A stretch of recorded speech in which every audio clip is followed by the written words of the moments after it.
Good morning guys and welcome to Veggie Patch Ideas.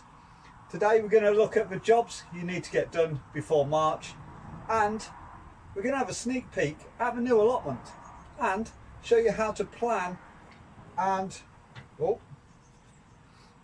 start your new allotment from scratch.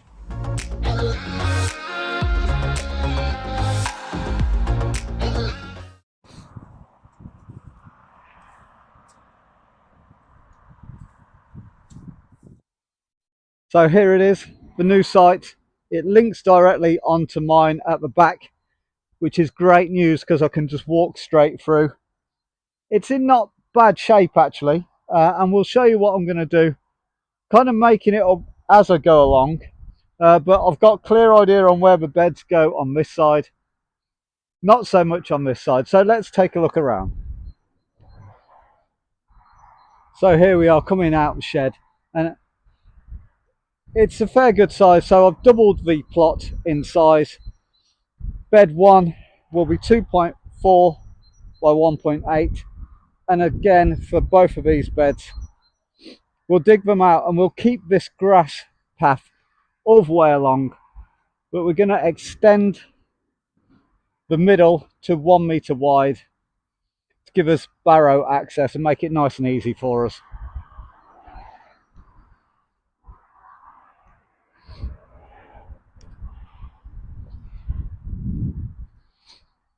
And this is a bed I've just started. It's all marked out there, and I've raked across the topsoil where I'm going to sow grass seeds into this. So it's going to give us a clear border all the way around, and it's going to be very, very easy maintenance. So as always, I'll keep you updated on the build of the new allotment that adjoins this one, and it'll be a nice guide for you if you are starting from scratch. Just see what I do, and you can take the bits that you want for yours and follow along and adapt it to your site. So really new project, looking forward, some great ideas coming for that site. And if you have any ideas or what would you do with that ground, please add it into the comments, because I'm really interested to know what you would do. I have a polytunnel, a shed, low tunnels. What would you stick over that side of the allotment? At the minute, I'm thinking keep it simple, turf, paths, so nice grass paths, easy to maintain, and simple larger beds for the bulk sowings like big potatoes, onions, and that type of thing. What would you do? I'm kind of thinking fruit cage, but please add it in the comments below. I'm really interested to get your take on it.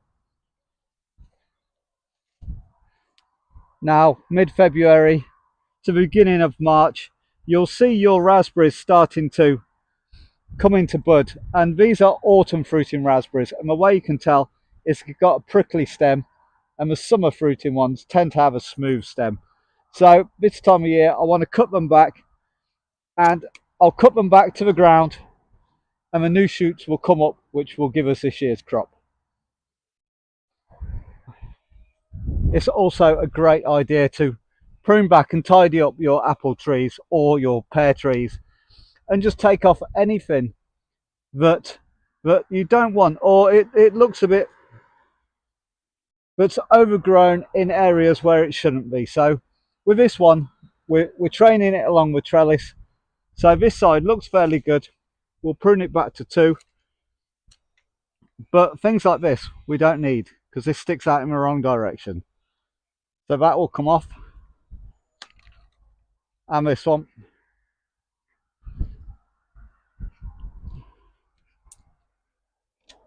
Not cut the wire, and the branches will grow upwards, so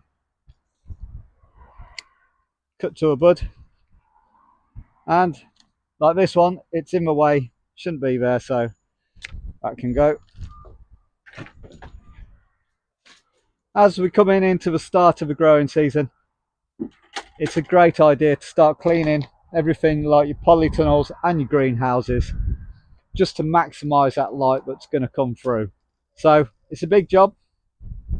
I only do it once a year, but let's get it done. Things are heating up very nicely in the greenhouse. You see, mid-February and already on a nice warm day, the automatic opener for the window is working. So that's a great sign. It means we're getting some decent heat in there. Clean the inside and the outside of a polytunnel. And it's amazing how much light will then come through and how much green algae builds up on the inside.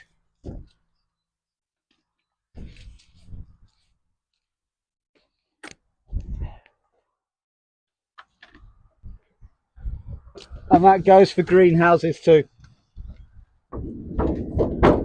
And it's a great idea to water any parts of the polytunnel you haven't used and you've left over winter but not watered.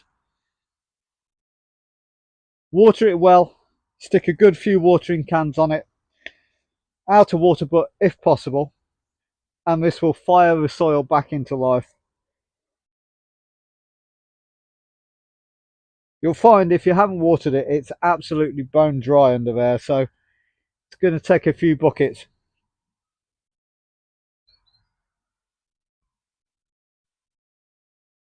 And we're done.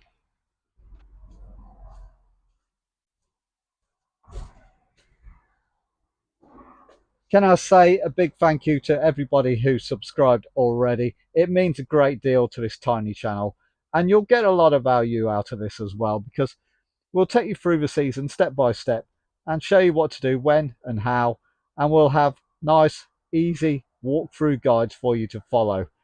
If you are thinking of joining the channel, look through the other videos. You will get loads and loads of value out of this content. And make a comment into the chat, into the comment box below. It's great to hear from new people. And let's make a community feel out of this site. So thanks for watching, and we'll see you again soon.